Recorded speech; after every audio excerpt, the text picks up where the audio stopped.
உங்களை சந்திப்பதில் மகிழ்ச்சி.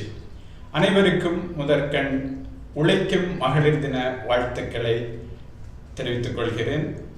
இன்றைக்கு மகளிர் தினம் என்பதால் மட்டுமல்ல, முக்கியமாக இந்த மகளிர் தினத்தை ஒட்டி நாம் பேசப்போகிற விஷயம் ஆராய்ச்சி பூர்வமாக அல்லது நமக்கு ஒரு புதிய பார்வையை தரக்கூடியதாக இருக்க வேண்டும் என்று நினைத்ததால் ஜெண்டர் ஜஸ்டிஸ் என்று சொல்லப்படக்கூடிய பாலின நீதிக்காக ஆராய்ச்சியாளராக இருக்கக்கூடிய கோல்ஃப் யூனிவர்சிட்டி, இது கனடாவில் இருக்கிறது. இந்த கனடாவில் இந்த பல்கலைக்கழகத்தில் அசோசியேட் ப்ரொஃபஸராக இருக்கக்கூடிய சாரதா சீனிவாசனோடு இன்று நாம் நேரலையில் பேட்டி எடுக்கிறோம். வணக்கம் சாரதா.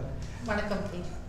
இப்போ நீங்கள் உங்களுடைய முதல் ஆராய்ச்சிங்கிறது டாக்டர் எலிமினேஷன், அந்த வார்த்தை எனக்கு நீங்கள் புதுசாக சொல்லி கொடுத்துருக்கீங்க. சேலத்தில் பெண் சிசு கொலை பற்றி நீங்கள் ஆராய்ச்சி பண்ணியிருக்கீங்க.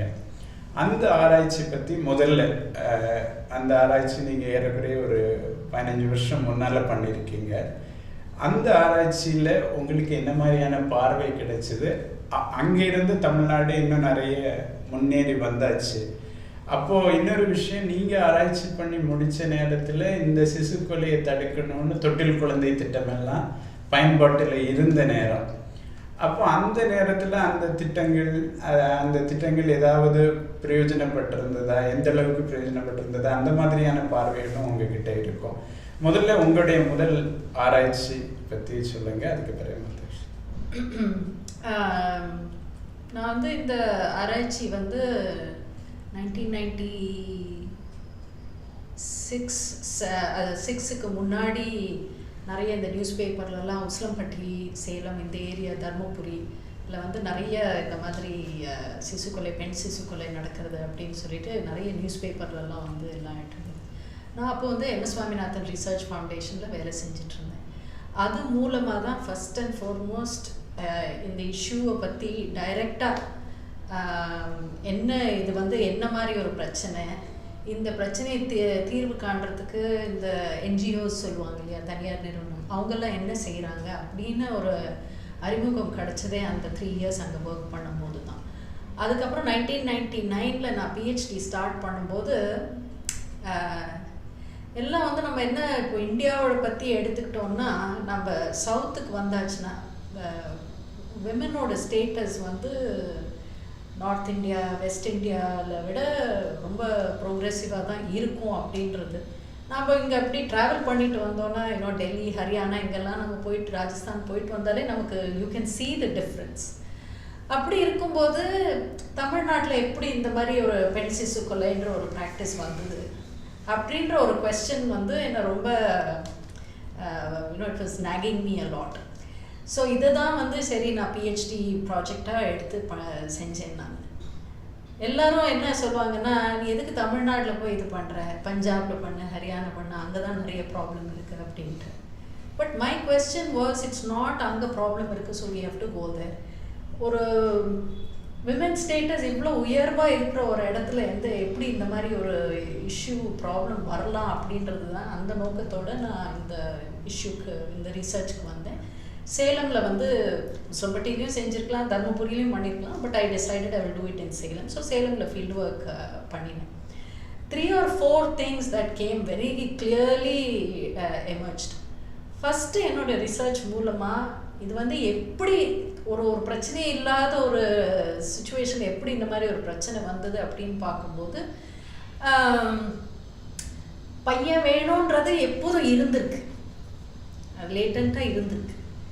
முந்தைய காலத்துலலாம் ஒரு 4-5 பெண் குழந்தை இருந்துட்டு அப்புறம் பையன் பிறக்கிறது, இதெல்லாம் கொஞ்சம் நிறையவே இருந்துச்சு. But a combination of various development processes, small family, nuclear family, அப்புறம் நல்லா படிக்கணும், அதெல்லாம் சேர்ந்து இட் கைண்ட் ஆஃப் சைட். இப்போ ஸ்மால் ஃபேமிலினா 2 குழந்தையோடு நிறுத்திக்கணும்னா அதில் கண்டிப்பாக ஒரு பையன் வேணும். அதுவும் சொத்து இருக்கிறவங்க வந்து சரி கண்டிப்பாக பையன் வேணும்.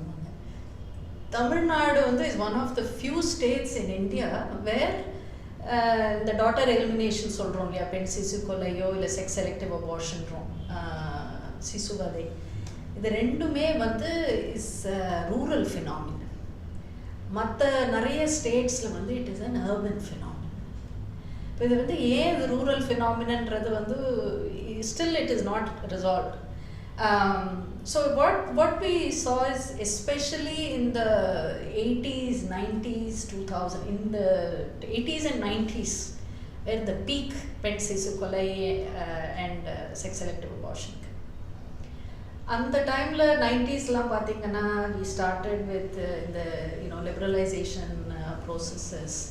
So choice became more, consumer goods became more, disposable income was becoming more.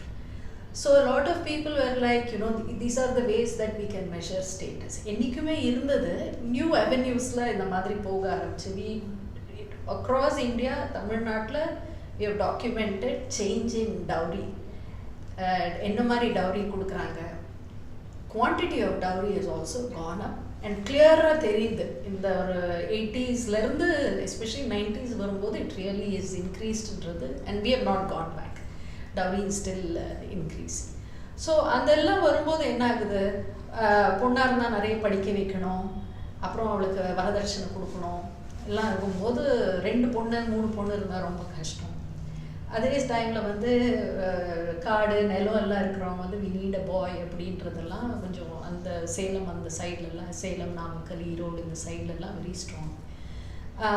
So இப்போ நீங்கள் எக்கானமிஸ்ட் பாலிசி மேக்கர்ஸ் போய் கேட்டிங்கன்னா அவங்க சொல்லுவாங்க development is the solution for discrimination, end பண்ணுறதுக்கு அதுதான் mean. But we haven't seen that in those years. இந்த மாதிரி டெவலப்மெண்ட், எக்கனாமிக் டெவலப்மெண்ட் எல்லாமே வந்து kind of pushed discrimination against daughters, intensified son preference. So that is sort of the first thing. And what we are seeing now is ஓரளவுக்கு குறைஞ்சிருக்கு country வைடாக. தமிழ்நாட்டில் நல்லாவே குறைஞ்சிருக்கு. But still status காமிக்கிறதுக்கு it's still financial means are the main thing. And when you do not have other economic means, வேலை வாய்ப்பு இல்லை, business இது இல்லைன்ற போது எல்லாருக்கும் கிடைக்கிறது இல்லை அந்த மாதிரி வாய்ப்புகள். அப்போ என்ன ஆகுது, இந்த dowry becomes really the status mobility. எப்படி நம்ம உயர்வு வரலாம் அப்படின்றது is becoming through dowry even today. So inequality widen ஆக ஆக somehow this dowry will keep continuing and it will work against women, especially daughters. ஏன்னா பேரண்ட்ஸ் வந்து தான் டவுரி கொடுக்கணும் கல்யாணத்துக்குன்னு வரும்போது it really. So that is why you are seeing across the country and even in Tamil Nadu, dowry really keeps going up even today. So that was the first thing that I saw. நீங்கள் கரெக்டாக சொன்னீங்க, நான் அந்த time பண்ணும்போது தான் இந்த பெண் this கிரேடில் தொட்டில் கிரேடில் பேபி ஸ்கீம், அப்புறம் கேர்ள் சைல்ட் ப்ரொடெக்ஷன் ஸ்கீம்னு இன்னொரு ப்ரோக்ராம் இருந்துச்சு. அண்ட் மூணாவது வந்து 2 terms of Jayalalithaa government. So first ஒரு term Jayalalithaa government, then DMK, then 2001 இருந்து திரும்ப she was in power. And those 2 terms, first termல they introduced all these programs. It worked well, strengths இருந்தது, weaknesses இருந்தது எல்லாம். அதுக்கப்புறம் there was a lull in the அந்த DMK பவர்ல வந்தபோது there was a lull. But when she came back 2001ல, partly because it was all her program, she brought it back.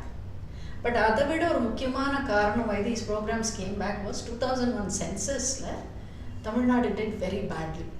Number of girls வந்து நல்லாவே குறைஞ்சிருச்சு. Salem, Dharmapuri, in all these related மாவட்டம், அரியலூர், மதுரை, இதில் எல்லாம் வந்து number of girls had reduced dramatically.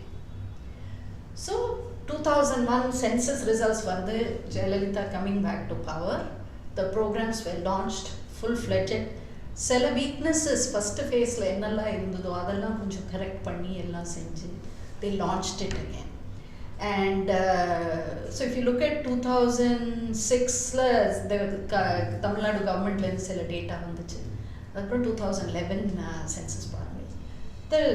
There is a very sharp improvement, increase in the number of girls in Tamil Nadu. And in the districts எல்லாம் போனீங்கன்னா பெண் சிசு கொலைன்றது இப்போது நடக்கிறதுக்கு சான்ஸ் கிடையாது. ஸோ அந்த 2002-03லேயே அது வந்து நல்ல concerted effort. District collectors had lot of power to intervene. பெண் குழந்தை வேண்டாம்னா கிரேடல் பேபி ஸ்கீமில் எடுத்துக்கிறது. பட் எங்கே வந்து families decided to keep their daughters, 1 daughter ஆகட்டும் 2 daughters ஆகட்டும், to put a fixed deposit in the names of the daughters. And இதையும் மீறி பெண் சிசு கொலை செய்ய போகிறோம், இல்லை செக்ஸ் செலக்டிவ் அபார்ஷன் செய்ய போகிறோம் அப்படின்றவர்கள் வந்து போலீஸ் ஆக்ஷன், கொஞ்சம் மிரட்டல், கேரட் அண்ட் ஸ்டிக்னு வாங்க இங்கிலீஷில், கொஞ்சம் மிரட்டல், சம் போலீஸ் கேசஸ், இதெல்லாம் சேர்ந்து I think has had a huge impact. So இப்போது ஓரளவுக்கு செக்ஸ் செலக்டிவ் அபார்ஷன் நடக்கலாம். But what we saw in the 80s and 90s அந்த மாதிரியெல்லாம் அந்த லெவலுக்கெல்லாம் கிடையவே கிடையாது. It's simply not happening. So government programs have had an important role to play in reducing, in changing the situation. நீங்கள் கரெக்டாக தான் சொன்னீங்க, அப்போ இருந்ததுக்கு இப்போது நல்ல மாற்றம். And it is large role is played by government programs. But government programs வந்து இன்னொரு விஷயத்தில் they were very helpful. நிறைய NGOs, தனியார் நிறுவனம், இவங்கெல்லாம் நிறைய ப்ரோக்ராம்ஸ் இன்னும் மதுரை சேலம்லலாம் நிறைய செஞ்சிட்டு இருந்தாங்க. பட் த கவர்மெண்ட் கேம் ஃபுல்லாக இந்த மாதிரி செய்யணும்னு வரும்போது அவங்களுக்கும் ஒரு சப்போர்ட் கிடைச்சிருச்சு. ஏன்னா கவர்மெண்ட்டே இப்படி சொல்லும்போது நாம் இன்னும் தைரியமாக இந்த ஃபீல்டில் இறங்கலாம் அப்படின்ற ஒரு சப்போர்ட் அவங்களுக்கு இருந்தது. So that I think has been. So இது வந்து how can government policy play a role in changing social நார்ம்ஸ்ன்றதுக்கு this is a very good example. And நம்ம தமிழ்நாடு கவர்மெண்ட் இன்ட்ரடியூஸ் பண்ண நிறைய ப்ரோக்ராம்ஸ் வந்து it been scaled up all India லெவலில். So whether you take the Delhi Haryana government Ladli scheme, cradle baby scheme, plus giving money to the girl child, or the current Prime Minister's Beti Bachao, Beti Padhao, save the girl and give her education, girl child protection scheme. So the effect of that I think is to be studied. இன்னும் கேர்ஃபுல்லாக நம்ம பார்க்கலாம். இப்போது அந்த girl child protection ஸ்கீமில் benefit ஆன girls எல்லாம் இப்போ அடல்ட்ஸாக இருப்பாங்க. அவங்க லைஃப் எப்படி இருக்குன்றதெல்லாம் we can actually try and do some research on it, and I think it will be very useful. So that is the second thing. இப்போ ரீசெண்டாக வந்து இது வந்து நான் PhD முடிச்சு I got my PhD in 2006. அதுக்கப்புறம் வந்து we looked at the effectiveness of all these programs, and that's what I spoke to you about. அதுக்கப்புறம் வந்து நிறைய இப்போ சைனா எல்லாம் பார்த்தீங்கன்னா பெண்களுடைய எண்ணிக்கை பயங்கரமாக குறைஞ்சதுனால ஆண்களுக்கு வந்து கல்யாணம் செய்யறதுக்கு பொண்ணு கிடைக்க மாட்டேங்கிறாங்க. ஸோ இங்கே இந்தியாலையும் அந்த மாதிரி ப்ராப்ளம் இருக்கா அப்படின்னு பார்க்கறதுக்கு இப்போது ஹரியானா சைட்லலாம் நிறைய ஆண்களுக்கு கல்யாணத்துக்கு லோக்கலாக பெண் கிடைக்காதனால they are bringing brides from West Bengal, Bihar, கேரளாவில் இதெல்லாம் கூட பொண்ணு போகிறாங்க. சரி, நாம் வந்து நம்ம சேலம் அந்த நாமக்கல் சைட்லலாம் ஒரு 40 or 50 இயர்ஸுக்கு இந்த மாதிரி ஒரு பிரச்சனை ஸ்லோவாக பில்ட் ஆகிட்டு வந்திருக்கு. ஸோ அங்கே வந்து ஏதாவது பிரச்சனை இருக்கா அப்படின்னு சொல்லிட்டு I actually went and did a research 2008 மேலேருந்து 2009 I went and did some research in Namakkal. அங்கே பார்த்தீங்கன்னா yes there is a difficulty for men to find local brides. ஆனால் அவங்கள்ட்ட பேசும்போது அவங்க என்ன சொல்லுவாங்க, எனக்கு பொண்ணு கிடைக்காதது வந்து என்ன, நான் அதிகம் படிக்கலை, நான் ஏழை, நான் வந்து ஒரு விவசாயியாக இருக்கேன் அப்படின்வாங்க. ஒரு 2-3 ஏக்கர்ஸ் வச்சு நான் வெறும் விவசாயம் தான் பார்க்குறேன். இப்போது இந்த காலத்து படித்த பெண்ணுங்கள்லாம் நம்மளை கண்டுக்க மாட்டேங்கிறாங்க. தே வாண்ட் ஒன்லி ஐடி மாப்பிள்ளை, இல்லை கவர்மெண்ட் ஜாப் இருக்கிற மாப்பிள்ளையாக வேணும் அப்படின்றாங்க. ஸோ இதை எப்படி பார்த்தீங்கன்னா, முன்ன வந்து 10 மாப்பிள்ளை இருந்தாங்கன்னா there were 12 girls. So men were in short supply, girls were more. அப்போ வந்து டவுரி கொடுக்க வேண்டியிருந்தது. எவ்வளோ சீக்கிரமாக பொண்ணை கட்டி கொடுத்துட்றோமோ அவ்வளோ சீக்கிரம் நல்லது, இல்லாட்டி யாரும் கிடைக்க மாட்டாங்க, நல்ல மாப்பிள்ளை கிடைக்க மாட்டாங்கன்ற ஒரு இது இருந்தது. அப்போது சொந்தத்துலேயே தாய் மாமன் இல்லை மாமா பையன் இருந்தாங்கன்னா டக்குன்னு கட்டி கொடுத்துருவாங்க, ஏன்னா we need a மாப்பிள்ளை. பட் இப்போ என்ன சிச்சுவேஷன் ஆகிடுதுன்னா 10 மாப்பிள்ளைக்கு 6 கேர்ள்ஸ் தான் இருக்காங்க, 6 women தான் இருக்காங்க. So these 6 women, what they say, we will take the best men. Who are the best men? Engineering படிச்சிருக்கணும், ஐடி உத்தியோகம் இருக்கணும், இல்லை கவர்மெண்ட் ஜாப் இருக்கணும், ஒரு 10-15 ஏக்கர் இருந்தால் வெரி குட். இவங்க தான் winners in today's marriage. So who are the people who are losing out? அதிகம் படிக்காதவங்க, புவராக இருக்கிறவங்க, இல்லை யூனோ விவசாயம் பார்க்குறவங்க, 100% விவசாயம் 3-4 ஏக்கர்ஸ் வச்சு பார்க்குறவங்களுக்கெல்லாம் கொஞ்சம் கஷ்டம்தான். And we are seeing this across India. But what I'm trying to say is, பென்சிஸ் கொலை அதெல்லாம் நடந்ததுனால ஒரு ஷார்ட்டேஜ் ஏற்பட்டு அதோட எஃபெக்ட் இப்போவும் நம்ம we are seeing in some places. தமிழ்நாட்டில் it is not as much, but நீங்கள் ஹரியானா and சைனாவில் it is even worse. இன்னும் அதிகம், something like 20 million forced bachelors அப்படின்றாங்க சைனாவில். They cannot find, they want to get married but they cannot find a bride. So that is the situation in China. And இப்போ what we are also seeing, which is my new research, நிறைய இப்போ இந்த நாமக்கல், ஈரோடு அந்த சைடெல்லாம் பார்த்தீங்கன்னா நிறைய பேர் வந்து வெறும் பொண்ணாக இருந்தால் கூட போதும், பையன் இல்லைன்னா பரவாயில்ல, அந்த சிச்சுவேஷனுக்கு கொஞ்சம் அந்த மாதிரி ஒரு சேஞ்ச் வர ஆரம்பிச்சிருச்சு. we are seeing that. இதனால வந்து ஜெண்டர் டிஸ்கிரிமினேஷன் எண்ட் ஆயிடுச்சா? women are all fine, women are equal to men? No, I don't think so. But அதெல்லாம் தான் நியூ ஏரியாஸ் ஆஃப் ரிசர்ச் அப்படின்னு. ஓகே, நீங்கள் 15 வருஷத்துக்கு பிறகு அதை கண்டினியூ பண்ணுறீங்க, அதை ஃபாலோ அப் பண்ணுறது, அது வந்து ஒரு உங்கள் ரிசர்ச் கல்ச்சரில் ப்ராப்ளி கனடாவில் அந்த யூனிவர்சிட்டியில் அதை என்கரேஜ் பண்ணுறாங்களா, இல்லை உங்களுடைய இண்டிவிஜுவல் இன்ட்ரெஸ்ட்டாக?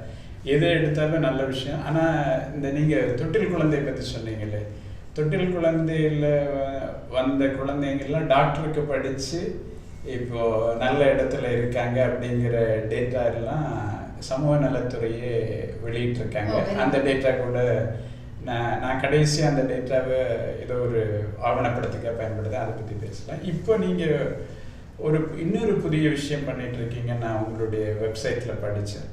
அதாவது கனடாவில், சைனாவில், இந்தியாவில், இந்தோனேஷியாவில் எல்லாம் எப்படி இளம் வயதினர் அக்ரிகல்ச்சர் எடுத்துக்கிறாங்களா அப்படின்னா, அதில் ஒரு பர்டிகுலர் இதில் கனடாவில் அக்ரிகல்ச்சரில் இளம் பெண்கள் இருக்காங்களான்னு ஒரு விஷயம் நீங்கள் பண்ணியிருக்கீங்க.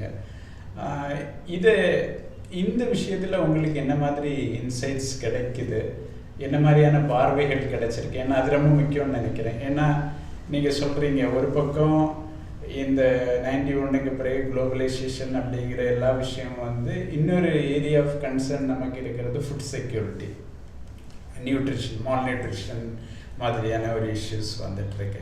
அப்போ நம்ம உணவை நம்மவே உற்பத்தி பண்ணணும் அப்படிங்கிற ஒரு கான்சியஸ்னஸ்ஸை நிறைய வரதை பார்க்குறோம். தமிழ்நாடு முழுக்க அந்த விஷயம் குறைஞ்சது போன 20-30 வருஷத்தில் அது ஒரு புது விஷயமா வந்திருக்கு. அதாவது என்ஜினியரிங் முடிச்சுட்டு திரும்ப வயலுக்கு போகிறாங்க, எம்சிஏ முடிச்சுட்டு வயலுக்கு போகிறாங்க, அந்த மாதிரி எக்ஸாம்பிள்ஸ்லாம் வருது. அதில் உங்களுக்கு என்ன மாதிரியான பார்வைகள் கிடைச்சிருக்கு? ஸோ இது வந்து ஃபஸ்ட்டு எனக்கு மோட்டிவேஷன் வந்ததே இப்போ இந்த நாமக்கல் சைடு நான் போய் இன்டர்வியூ பண்ணும்போது, கல்யாணம் ஏன் ஆகலை, ஏன் டிலே ஆச்சுன்னு போய் பேசும்போது, ஐ மெட் ஃபியூ யங் மேன் அப்படி ஆர்வத்தோட இயற்கை விவசாயம் செய்கிறோம், நாம் இவ்வளோ நல்லது பண்ணுறோம், ஆனால் பொண்ணு அவங்க வந்து அப்ரிஷியேட் பண்ண மாட்டேங்கிறாங்க அப்படின்னு.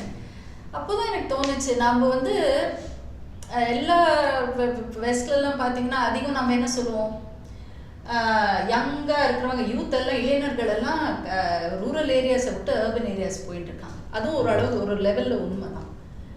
அவங்க போயிட்டுருக்காங்க. இப்போ future agriculture, future food security, யார் நமக்கு சாப்பாடு இது பண்ணுவாங்க அப்படின்றதெல்லாம் கொஸ்டின்ஸ் வந்துட்டு. அப்போது எனக்கு தோணுச்சு, இந்த மாதிரி இளைஞர்கள்ட்ட பேசும்போது தான் எனக்கு தோணுச்சு, ஆக்சுவலாக நாம் வந்து இளைஞர்கள் யார் வந்து விவசாயத்தில் கண்டினியூ பண்ணுறாங்களோ, மற்ற வேலையெல்லாம் விட்டுட்டு விவசாயத்தை செய்யலாம் அப்படின்னு இறங்குறாங்களோ, அந்த மாதிரி இளைஞர்கள்ட்ட பேசினா தான் நம்ம ஃப்யூச்சர் அக்ரிகல்ச்சரை பற்றி எப்படி இருக்குன்றது தெரிஞ்சுக்க முடியும் சொல்லிட்டு தான் இந்த ரிசர்ச் ப்ராஜெக்ட் செட் பண்ணினோம். அண்ட் இது வந்து என்னென்னா இந்தியாவில் மட்டும் இல்லை, இந்த கொஸ்டின் கனடாவில் இருக்கிற எல்லா கண்ட்ரீஸ்லையும் this is the question. It's a global question. So therefore we chose these 4 countries and we did the research ongoing. இதில் என்ன ஒரு வெரி இன்ட்ரெஸ்டிங் இதுனா, நம்ம ஃபார்மர், விவசாயி அப்படின்னு சொன்னோன்னா ஃபஸ்ட்டு யார் வருது நமக்கு மனசில்? ஒரு ஆண். It will always be a man. ஃபார்மர்னு எடுத்துக்கோங்க, விவசாயின்னு எடுத்துக்கோங்க, man.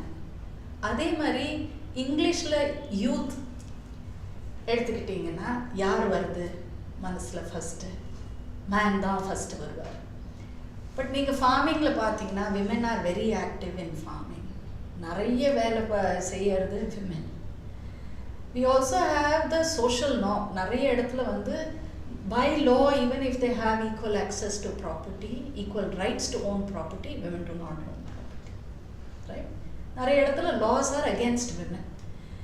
Education, extension officer, input அவங்களுக்கு எல்லா வகையிலும் பார்த்தீங்கன்னா it's all against women.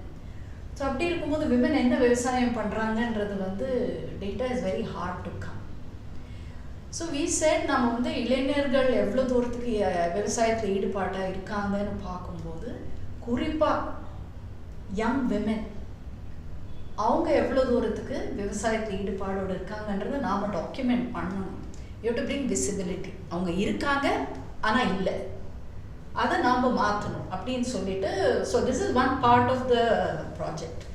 So அதில் வந்து what we are seeing is a lot of challenges are against women, but women are doing it. இப்போ கூட நான் வந்து இந்த கோபிச்செட்டிப்பாளையம் சைடெல்லாம் போய் 40 வயசு கீழே இருக்கிற விமென்ட்டை தான் போய் இன்டர்வியூ பண்ணிட்டு வந்திருக்கேன். விவசாயம் பார்த்துட்டு இருக்கிற விமென்ட்டை நல்லா தெரியுது. மார்க்கெட்டிங் அவங்களே போகிறாங்க, சந்தைக்கு எல்லாம் எடுத்துன்னு போகிறாங்க, வண்டி எடுக்கிறது, போய் தண்ணி நைட்டு 10 மணி ஆனாலும் போய் தண்ணி கட்டுறது, ரிஸ்க் நிறைய இருக்குது, அவங்களுக்கும் தெரியுது, ஆனால் எல்லாம் செய்கிறாங்க. But the land is not theirs. Land is ஹஸ்பண்டோட land, land is not in their name, but இதெல்லாம். So there are important challenges that women deal with. Canada and US la what we are seeing something very interesting. Naanga pannada survey, somebody else has done the survey, is I think there are more young women farmers than male farmers. So இளைஞர்கள்னு பார்க்கும்போது women தான் இன்னும் நிறைய ஃபார்மிங்கில் இறங்குறாங்க. அது இந்தியாவில் நம்ம அந்த மாதிரி ஒரு லார்ஜ் ஸ்கேல் ஸ்டடி பண்ணோம்னா we will know something. But already there are signs. Migration வரும்போது வேலைக்கு வேலை வாய்ப்புகளுக்கு வெளியே போகணும்னு வரும்போது it's usually the man who goes out. அப்போ யார் வந்து விவசாயம் பார்க்குறாங்க? மேன் இல்லாத டைமில் விமன் தான் விவசாயம் பார்க்குறாங்க. பட் வி டோன்ட் ஹேவ் இதுக்கெல்லாம் வந்து we have no way of counting all these things. So we hope இந்த ஸ்டடி பண்ணுறதுனால அதெல்லாம் கொஞ்சம் இந்த இஷ்யூஸில் கொஞ்சம் அவேர்னஸ் வரும். Then we can concrete policy suggestions la nariya vaaipugal irukku. So we hope we can talk about all these things. But the other major thing women odu onnu, India is like a huge demographic advantage because the average age of an Indian is now 27-28. So which means we are the largest youth population irukra country. 50% population வந்து under 30. What are we doing with this? இல்லையா, அவங்களுக்கு எப்படியான வேலை வாய்ப்புகள் எங்கே கிடைக்க போகிறது? Agriculture விட்டு நீங்கள் வெளியே போங்க. நம்மளோட not just this government, successive governments வந்து அக்ரிகல்ச்சர்லேருந்து வெளியேறதுக்கான எஜுகேஷன் தான் கொடுத்துட்டுருக்காங்க. Skill development has always been away from agriculture. Plus அக்ரிகல்ச்சருக்கு ஒரு ஸ்டேட்டஸ் கிடையாது. என்னோட ஒரு நாமக்கல்ல நான் இன்டர்வியூ பண்ணும்போது சொன்னாங்களே, நீ ஒரு விவசாயி இருந்தால் என் மாப்பிள்ளை வந்து விவசாயம் பார்க்குறாருன்னா விவசாயமா, அதே ஐடினா ஐடியில் இருக்காங்களா, அந்த status, social status is also an issue. So இப்போ மேனுஃபேக்சரிங் செக்டரில், சர்வீஸ் செக்டர்லலாம் வேலை வாய்ப்புகள் லிமிட்டட். ஆனால் அக்ரிகல்ச்சருக்கு நம்ம ஃபுல் ரிசோர்ஸ் கொடுத்த பாலிசிஸ் கரெக்டாக பண்ணணும்னா agriculture will definitely yield employment. So this is backed by data across the world, like UN organizations like FAO, the Food and Agriculture Organization, இவங்கெல்லாம் research பண்ணி சொல்கிறாங்க agriculture can solve the world's unemployment problem. But we are going towards mechanization, corporatization. So நீங்கள் சொன்னீங்க இல்லையா, நம்ம உணவை நாமளே உற்பத்தி பண்ணணும் அப்படின்றதுலேருந்து they are going against. But like you rightly said, தமிழ்நாட்டில் எந்த பக்கம் போங்க அவங்க சொல்கிறாங்க, நாம் உற்பத்தி செய்கிற பொருளுக்கு நாம் தான் விலை நிர்ணயிக்கணும். That is the main thing for the farmer. If the farmer can do that, if the government can create a framework for the farmer to dictate the price, I think it will help farmers. And a lot of people will say, எனக்கும் விவசாயம் பண்ணணும் அப்படின்னு சொல்லிட்டு. So at this point I can say only this much. Maybe அடுத்த வருஷம் இல்லை அதுக்கு அடுத்த வருஷம் பேசினோம்னா இன்னும் நிறைய பேசலாம் இந்த டாபிக். இப்போ நீங்கள் கனடாவில் ரொம்ப வருஷமாக இருக்கீங்க. இப்போ கனடா பற்றி நிறைய ஒரு அட்டென்ஷன் இருக்குது. அந்த பிரைம் மினிஸ்டர் ஜஸ்டின் ட்ரூடோ வந்த பிறகு கேபினெட்டில் அமைச்சரவை, மத்திய அமைச்சரவையிலே 50% பெண்கள் இடம்பெற்றிருக்காங்க.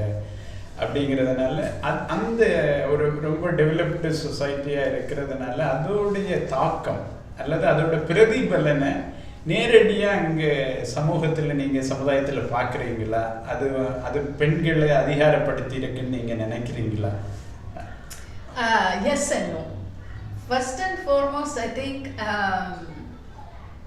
த கேபினெட்டில் 50% விமனாக இருக்கிறது வந்து it's just a moment. It is not the end of that journey. It's just one moment. But enna portha varaikum the main thing out of that is it's telling me that whether it is the prime minister or whether it is the other 50% in the cabinet are saying women are capable, women are our colleagues, naam avangala respect kudukanum, avanga solradha nama kekkanum. That is the main message. இதனால society ரொம்ப இதாக மாறிடுச்சா? Not really. ஐ மீன் இதெல்லாம் வந்து ரொம்ப ஸ்லோவாக தான் change இருக்கும். But I think what it is telling you about the Canadian society as a whole is அந்த ஒரு மொமெண்ட்டுக்கு வரத்துக்கு அந்த 20 like Trudeau set this is 21st century, you know, you do this. அந்த இதுக்கு வருதுன்னா lot of women, lot of men have struggle, they have fought against gender discrimination. தொடர்ந்து அந்த முயற்சி இருந்ததுனால தான் ஓரளவுக்கு அந்த லெவலுக்கு வந்திருக்காங்க. ஸோ இட்ஸ் நாட் மேஜிக்லி ஆகலை, ஸ்ட்ரகிள் இருந்ததுனால. பட் இப்போவும் நிறைய டிஸ்கிரிமினேஷன் இருக்குது Canadian society. The difference is the areas of discrimination கம்மி, intensity of discrimination is less. இங்கே நம்ம இந்தியா இந்த மாதிரி நாட்டிலெல்லாம் பார்க்குற அந்த இன்டென்ஸ் டிஸ்கிரிமினேஷன் வந்து you do not see. But discrimination is still there. குறிப்பாக சொல்ல போனோம்னா extreme forms like domestic violence இல்லை wage discrimination. So labour market is one good way to see if women have really you know like education achievement எல்லாம் பார்க்கும்போது you know they achieve as much as men, அதெல்லாம் வருது.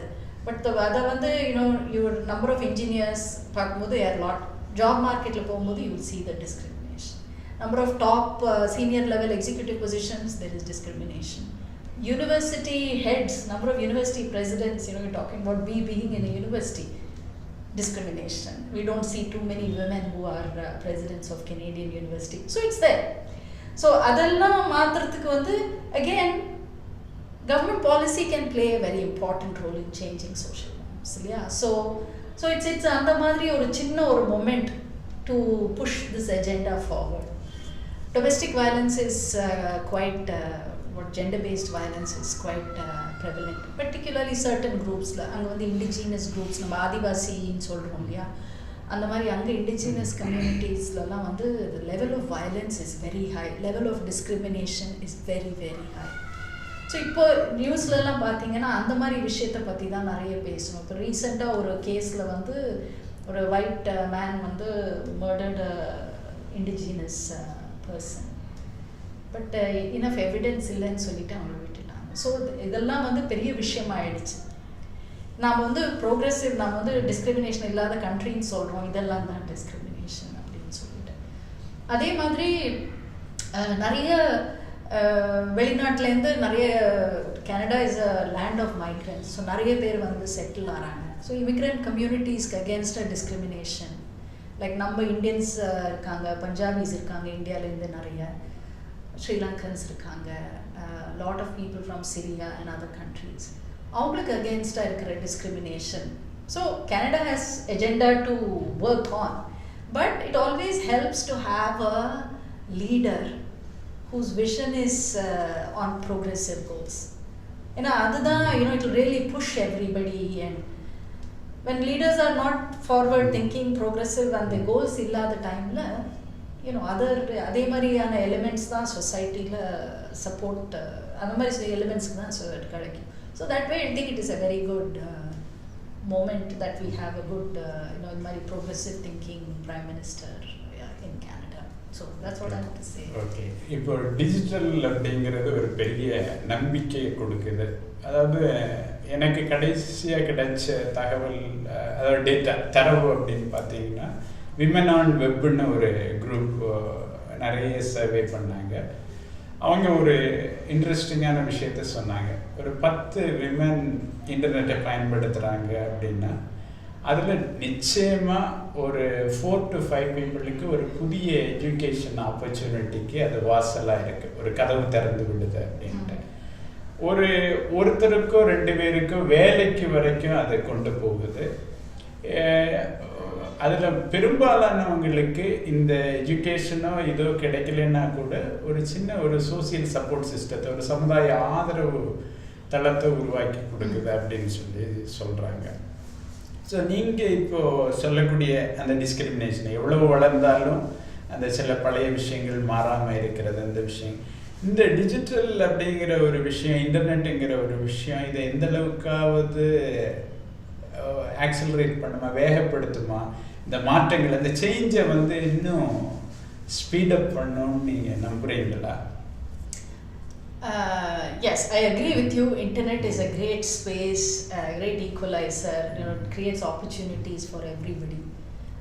But my understanding is, like all public spaces, if you look at internet as a public space, there is a certain culture.